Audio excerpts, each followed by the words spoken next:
ఓం నమ శివాయ. ఈ కథ ఒక సాధారణ గ్రామంలో జరిగిన అద్భుతమైన సంఘటన గురించి. ఇది వినగానే మన మనసులో ఒక కొత్త నమ్మకం పుడుతుంది. దేవుని శక్తి ఎప్పుడూ మనతోనే ఉంటుందని చెప్పే నిజమైన కథ ఇది. ఒక చిన్న గ్రామంలో ఒక పేద భక్తుడు ఉండేవాడు. అతని జీవితం చాలా సాదా సీదాగా ఉండేది. కానీ అతని మనసు మాత్రం భక్తితో నిండిపోయి ఉండేది. ప్రతిరోజు ఉదయం లేచి ఒక దీపం వెలిగించి దేవుడిని ప్రార్థించేవాడు. అతనికి పెద్ద పూజలు చేయడం రాకపోయినా దేవుడిపై నమ్మకం మాత్రం చాలా బలంగా ఉండేది. కాలం గడిచే కొద్దీ అతని జీవితంలో సమస్యలు పెరిగిపోయాయి. డబ్బు సమస్యలు, కుటుంబ సమస్యలు, పని లేకపోవడం, ఇలా అన్నీ ఒకేసారి వచ్చేసాయి. అయినా అతను దేవునిపై నమ్మకం ఏమాత్రం వదలలేదు. గ్రామంలో కొంతమంది అతన్ని చూసి నవ్వేవారు కూడా.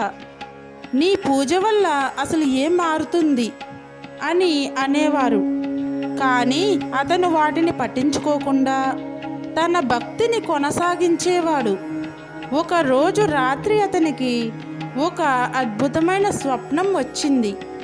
ఆ స్వప్నంలో అతనికి ఒక దివ్య శక్తి అతనికి కనిపించి, నీ భక్తి నిజమైనది, నీ కష్టాలు త్వరలో తొలగిపోతాయి అని చెప్పింది.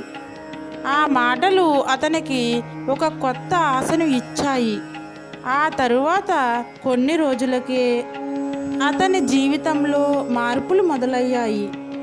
అతనికి పని అవకాశాలు రావడం మొదలయ్యాయి. నెమ్మదిగా ఆర్థిక సమస్యలు తగ్గాయి. ఇంట్లో ఆనందం తిరిగి వచ్చింది. అతని జీవితం పూర్తిగా మారిపోయింది. అప్పుడు అతను ఒక విషయం బాగా అర్థం చేసుకున్నాడు. దేవుడు పెద్ద పూజలు కాదు చూసేది, మన మనసులో ఉన్న నిజమైన భక్తిని చూస్తాడు. మన నమ్మకం ఎంత బలంగా ఉంటే మన మార్గం అంత స్పష్టంగా మారుతుంది. కష్టాలు ఎంత పెద్దవి అయినా దేవుని కృప వాటికంటే చాలా పెద్దది. ఈ కథ మన అందరికీ ఒక గొప్ప పాఠం నేర్పుతుంది. భక్తి ఉంటే మార్గం ఉంటుంది, నమ్మకం ఉంటే అద్భుతాలు జరుగుతాయి. ఓం శాంతి శాంతి శాంతి. ఓం నమ శివాయ.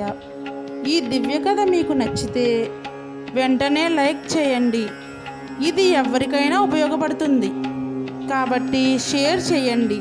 మరిన్ని అద్భుత భక్తి కథల కోసం ఇప్పుడే నా ఛానల్ని సబ్స్క్రైబ్ చేయండి.